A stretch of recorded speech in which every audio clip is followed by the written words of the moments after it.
Bully Kutta, the offended Pakistani molosser.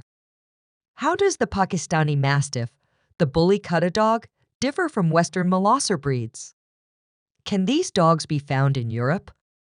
We talked to Istvan Kiss, Bully Kutta breeder, owner of Molos Kennel Hungary, Part 2.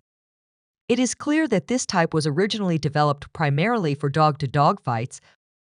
Does they have any other abilities that they are capable of besides this cruel goal? As I mentioned earlier, in character, strength and even size, they are most comparable to the Japanese Tosa Inu.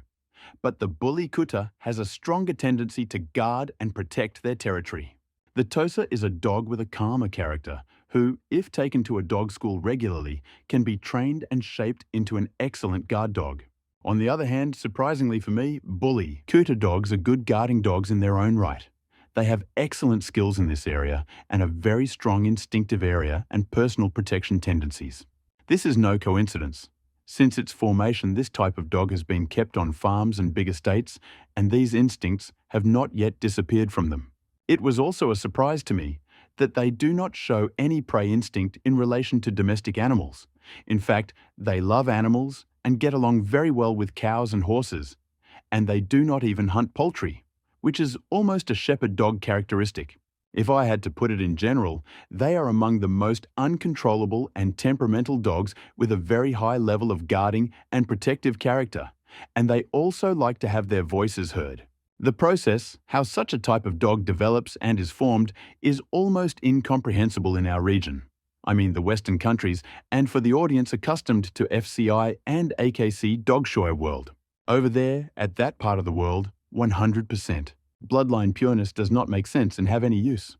If the dog is beautiful, but unfit for work, it is a very serious mistake in their perception, so they constantly shape and mix the bloodlines and dog types in the kennels, and they do not breed primarily for appearance and outlook, but primarily for efficiency. The goal is not a fashion dog, but a usable dog.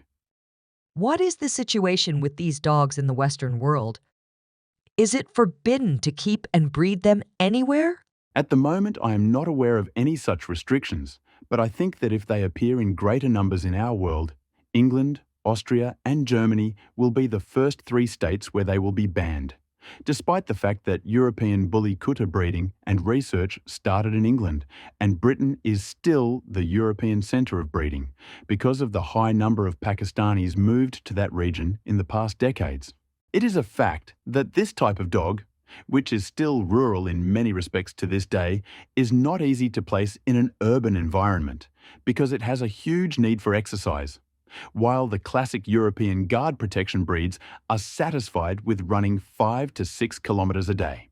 What I experience with my own Bully Kutta dogs is that their daily expected dose of running easily reaches 8 to 10 kilometers. So they are lively, alert dogs with a very high need for exercise.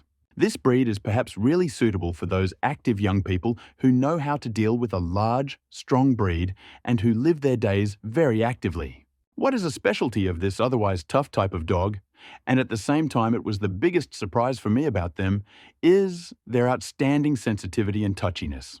Bully Kuttas simply can't stand things that they think are unfair. They can be so offended that I have never seen anything like this in my dog practice in the past 35 years. They are amazingly soulful dogs, a trait that seems to me to have been inherited from Great Dane ancestors. If you mess something up with them and they experience it as unfair treatment, it is extremely difficult to regain their trust. As far as you know, are there any specimens of this type of dogs in Europe, and are these dogs available? Yes, there are some Bully Kuttas in England, as I mentioned, but not much on the old continent. If we talk about Hungary, I know of 2-3 specimens in my circle of friends, besides mine in the whole country. But they also came from me to responsible owners. Maybe it's not a problem if we don't rush the introduction of Bully Kuttas in our countries. Because this type is still being formed, they are in the process of being selected and varied, and of course, the FCI does not recognize them as an independent breed for the time being. Pakistan is a large and populous country, and a lot of dogs live there. But even in India, unlike many European breeds, inbreeding is not typical. Blood refreshment is not a problem with such a high population number. These dogs differ from one province to another. although it is true that some provinces are almost as big as the half of Europe. The knowledge I have gathered about them in recent years is still very little to decide this question. To really know a lot about them and to be able to say that I know them and be able to decide this, I need many years, maybe decades, and a lot of relevant experience.